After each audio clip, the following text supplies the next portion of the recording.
Welcome to episode 71 of our series on the origins of Appalachian and Southern family names.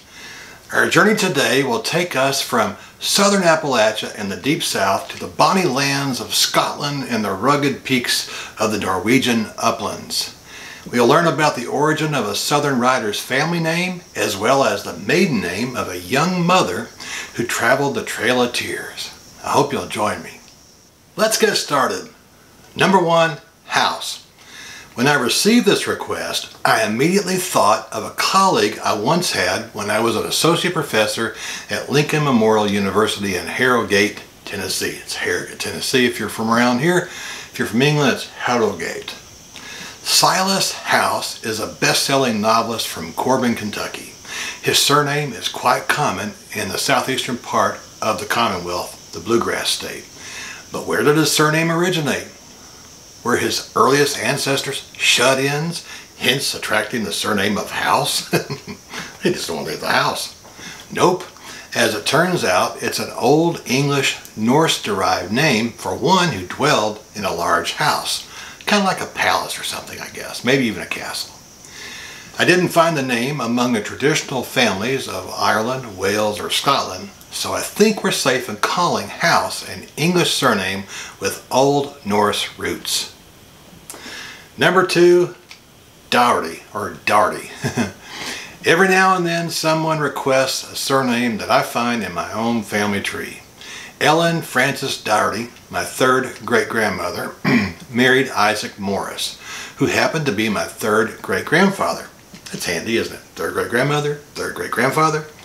Anyway, born in Georgia in 1816, she died in Westville, Oklahoma in 1889. She was part Cherokee and had taken part in the Trail of Tears. Like many Cherokee, Irish and Scottish surnames were common among them. Ellen's maiden name was no exception.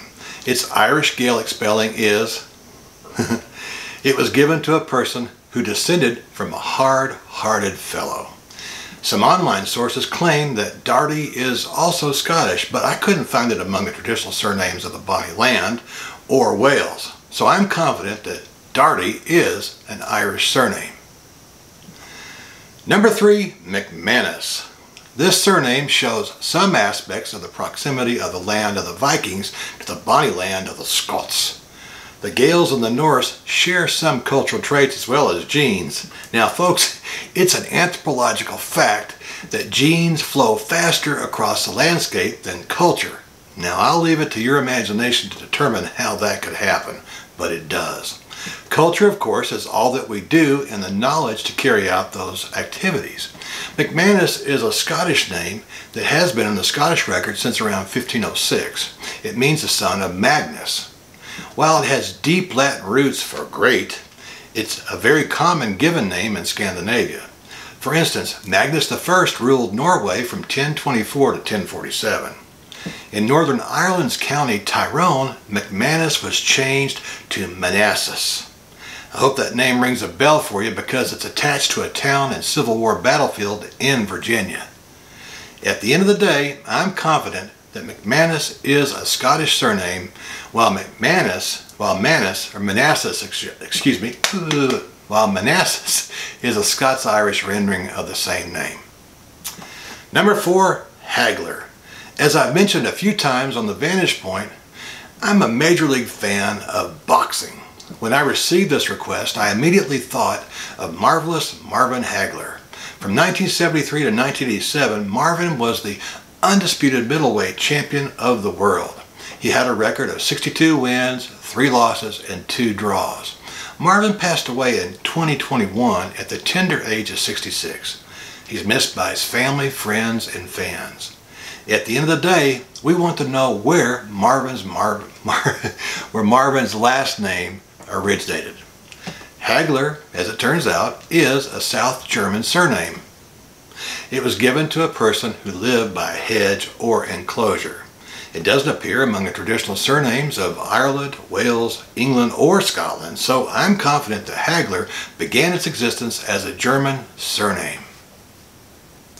Number 5, Fields.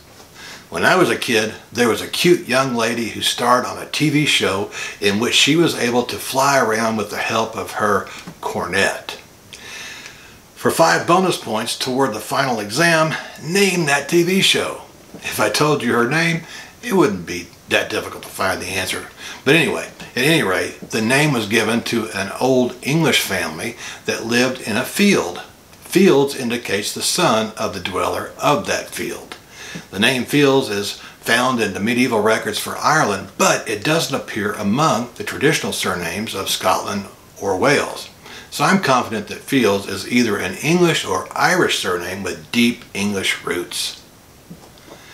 Number 6, Messer. When I received this request, I couldn't help but think of the German Messerschmitt.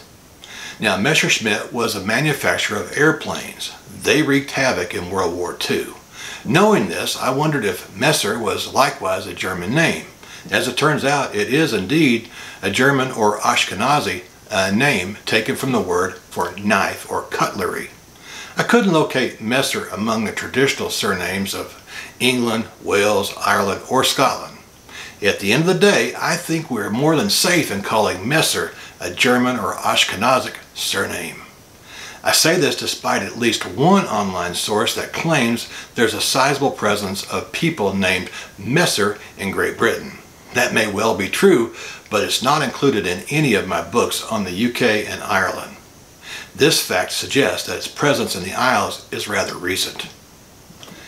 Number 7, Renfro, Renfro, Renfro. In our last video, I mentioned Renfro Valley, Kentucky as an example of an Appalachian place with a Scottish name. Nothing has happened in the last week or so to change my mind about that fact. There is a council area in Scotland called Renfrewshire. The surname originates in that part of Scotland. Aside from England, the family name for the Scottish Council area doesn't appear among the traditional surnames of any old world country. Canada and Australia are a different story, folks. At the end of the day, I'm confident that Renfro is a Scottish family name. Well, folks, that's about all I have for you today. I'm so happy that you joined me on this short journey into the family histories of people who have called the South their home. I hope you got something meaningful out of the discussion. And if you did, please like, share, and subscribe to the channel. Until I see you again, may the good Lord bless and keep you. May He make His face shine on you and give you peace. Bye-bye.